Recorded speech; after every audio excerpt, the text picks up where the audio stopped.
IDF operation in Jenin, which ended today and which resulted in the deaths of 12 militants and caused widespread damage to the city. The IDF discovered hordes of weapons, and in the last 24 hours there have been 3 terrorist attacks against Israeli civilians. Well, my next guest argues that the situation in the West Bank is looking increasingly like Lebanon in the 1980s. Lieutenant Colonel Sarit Zahavi is the founder and president of the Alma Research and Education Centre, and she is with us on the line now. Thank you very much indeed for being with us, Sarit Zahavi. Tell us then, what are the similarities that you've noted between Lebanon in the 80s and the West Bank today? Just before answering you, 12 terrorist Palestinian operatives dead and 1 Israeli soldier. Okay, now I can answer your question. Look, what happened in the past few weeks from Jenin and in Jenin is something that these photos remind us methods that were used in Lebanon in the past. When we saw the vehicle, the IDF vehicle exploded from a mine below the road. So now you can understand why IDF had to peel up the roads in Jenin now and to find more mines, and actually many of these were found in this latest operation. When you hear the 2 rockets were launched from Jenin into Israel, fortunately these rockets failed. It was a failed launching.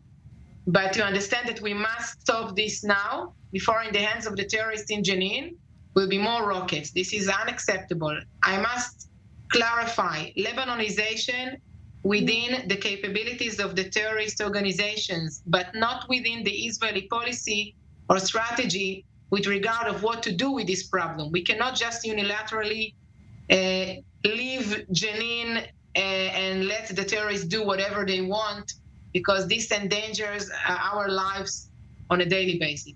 Well, as you point out in your article, I mean, there are major differences between Lebanon and the West Bank, because hundreds of thousands of Israelis live in settlements in the territories, unlike in Lebanon, of course, and today in Gaza. So what is the strategy then? I mean, will we continue with this endless cycle of violence? Because no one doubts that the terrorist groups will rebuild, they will rearm, and then Israel will have to do this again. The defense minister said today that this will have to happen again.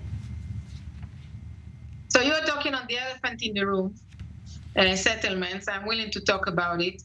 One of the problems, with the assumption of the 2-state solution is that Arabs can live in the Jewish states, but Jews cannot live in the Arab state, which this is something I truly don't understand.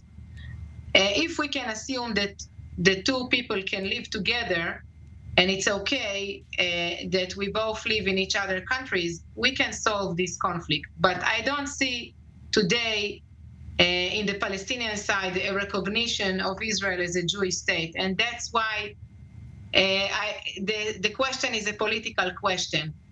Eventually, we need to give answers to security problems that we are facing today. Political questions for the political leadership in Palestinian Authority and in Israel will have to be solved in a negotiation between the parties that is based on recognition, mutual recognition. Just briefly, sorry, I mean, does Israel share some of the blame here in that the current Israeli government has been accused of weakening the Palestinian Authority? The Palestinian Authority was supposed to be keeping the security situation under control in Jenin. It's lost complete control.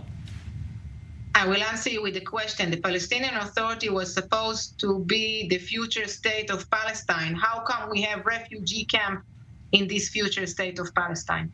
It's not the city of Jenin we are talking about. We are talking about what is defined as a refugee camp. Why is it defined a refugee camp? Why these people are not experiencing prosperity?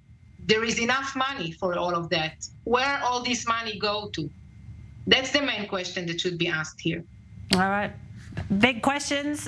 Not many answers tonight. Sarit Zahavi, thank you very much indeed.